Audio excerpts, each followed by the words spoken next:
युवा अभी नहीं जुड़े हुए हैं वो एनसीसी में अगर उनको अगला मौका मिलता है, क्योंकि हर वर्ष हम लोग एनसीसी में इनरोलमेंट कराते हैं।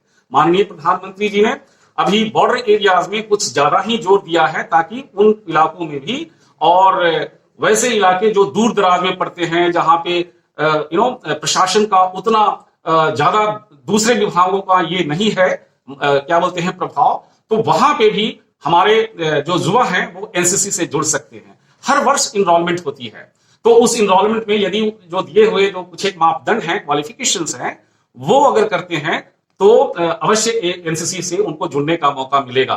लेकिन यदि किसी कारणवश उनकी क्वालिफिकेशंस अगर नहीं है तो हमारे देश की अन्य संस्थाएं हैं उनसे जुड़ें। युवा वर्ग को आगे आना चाहिए, चाहे कोई भी सामाजिक संस्था हो, उसमें उसको अपने आप को जोड़ करके समाज की सेवा और देश की सेवा में लगना चाहिए। ध्यान रहे, ऐसा करते करते उसका खुद का व्यक्तित्व इतना विकसित होता है जो कि दिखता नहीं है, किंतु उसके व्यक्तित्व के विकास में यह सहायक होता है। न सिर्फ संविधान दिवस इस महीने में पड़ रहा है जो कि 26 को आज आपने बताया, हम एनसीसी नवंबर के चौथे रविवार को एनसीसी डे भी मनाते हैं। तो हम ये दोनों दिवस, संविधान दिवस और एनसीसी दिवस 29 नवंबर को कमेमोरेट कर रहे हैं, और इसके लिए गांधी मैदान में एक बड़ा आयोजन किया गया है। और जैसा कि मैंने बताया, ये 17 नवंबर से जो 13 दिसंबर तक जो प्रोग्राम चल रहे हैं, जिसमें कि वेबिनार्स हो रहे हैं, क्विज हो रहे हैं, अन्य तरह के डिबेट्स, कॉम्पिटिशन्स हो रहे हैं, पेंटिंग हो रहे हैं, और ये पोस्टर बनाने की प्रतियोगिता चल रही है, ताकि इसी तरह से बच्चों में इस भावना को और संविधान के प्रति और एनसीसी की क्या महत्ता है इसके प्रति जागरूकता ला सके।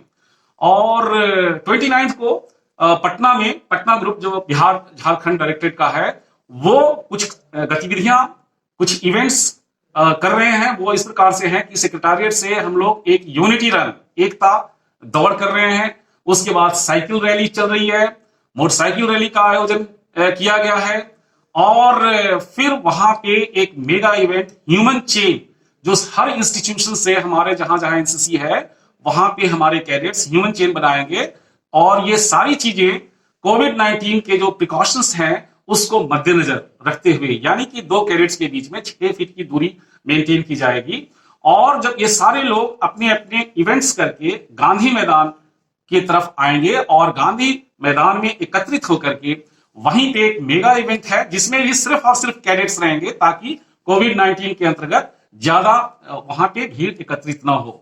और वहां भी ये इवेंट्स होंगे जिसमें कि कैडेट्स अपने सांस्कृतिक कार्यक्रम के द्वारा लोगों में संविधान के प्रति जागरूकता और उसका और भी ज्यादा ज्ञान बढ़ा सके। इस अवसर पे केंद्रीय मंत्री जो राज्य गृह मंत्री हैं श्री नित्यानंद राय जी, और हमारे बिहार के जो स्वास्थ्य मंत्री और कंस्ट्रक्शन मंत्री, साथ में हमारे विभाग का आर्ट एंड कल्चर जिसके अंतर्गत एनसीसी आता है, उसके मंत्री श्री मंगल पांडे जी हैं, उन्होंने भी स्वीकार किया है और इस ओकेजन पे आकर के हमारे कैडेट्स को संबोधित करेंगे।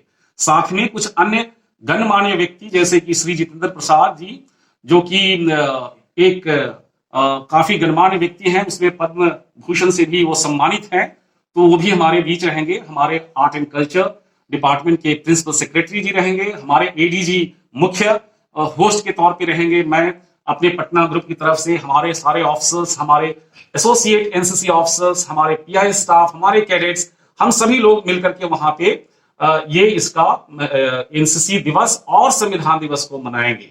और ये गणमान्य व्यक्ति जिनका नाम मैंने लिया, अपने संबोधन से हमारे कैडेट्स को मोटिवेट करेंगे, उनका मनोबल बढ़ाएंगे।